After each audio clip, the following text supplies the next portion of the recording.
Friends, నువ్వు ఈరోజు బ్యాచులర్గా ఉన్నావా? మ్యారేజ్ చేసుకోవాలనుకుంటున్నావా? ఒక్కసారి ఆలోచించు.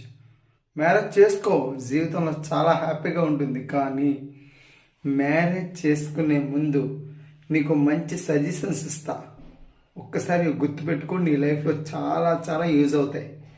ఏంటంటే, మ్యారేజ్ దయచేసి అప్పు చేసి చేసుకోకండి.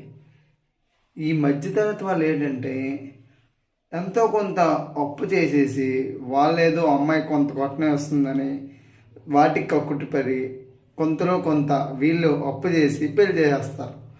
తర్వాత ఏమవుతుందండి, వాళ్ళ పేరెంట్స్ అలా పెళ్లి చేసేస్తారా, వీడు బయటకు వస్తాడు. బయటకు వచ్చిన తర్వాత ఈఎంఐలని తొక్క తాటుకూరన్నీ ఒకదానికోటి యాడ్ అవుతూనే ఉంటాయి.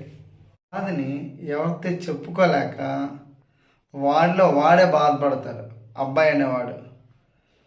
కొంతమంది చాలామంది ఏమనుకుంటున్నారంటే, ఏజ్ అయిపోతుంది, మ్యారేజ్ చేసిద్దాం, 25 సంవత్సరాలు రాగానే పెళ్ళిడు వచ్చేసింది కదా, అమ్మాయిని పంపించేద్దాం, అమ్మాయి తరపున వాళ్ళు 18 సంవత్సరాలు దాడిపోయింది కదా, రోజులు బాగలేదు అని చెప్పేసి అమ్మాయిని పంపించాలనుకుంటారు. కానీ ఇక్కడ అబ్బాయి విషయంలో జరుగుతుంది ఏంటంటే, ఒకసారి ఆలోచించండి. పెళ్లి చేసుకోండి, తప్పు లేదంటున్నాను. కాకపోతే ఒక 4 లక్షలు 5 లక్షలు కొంచెం బ్యాకప్ ఉంచుకోండి.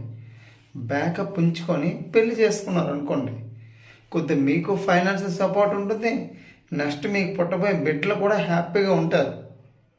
అర్థమవుతుందా? 30 ఇయర్స్ ఇండస్ట్రీ అండి, 31 ఇయర్స్ నా లైఫ్ ఎక్స్పీరియన్స్తో చెప్తున్నా. ఇక్కడ నుంచి లైఫ్కి సంబంధించిన ప్రతి ఒక్క ఇన్ఫర్మేషన్ వారానికి ఒక 3 వీడియోలు నేను పెడతానండి. నా జీవితంలో జరిగినవి మీరు మిస్టేక్స్ చేయకూడదు. మీ లైఫ్లో చాలా చాలా హ్యాపీగా అందరూ సక్సెస్ఫుల్ లైఫ్ లీడ్ చేయాలని మనస్ఫూర్తిగా కోరుకుంటున్నానండి.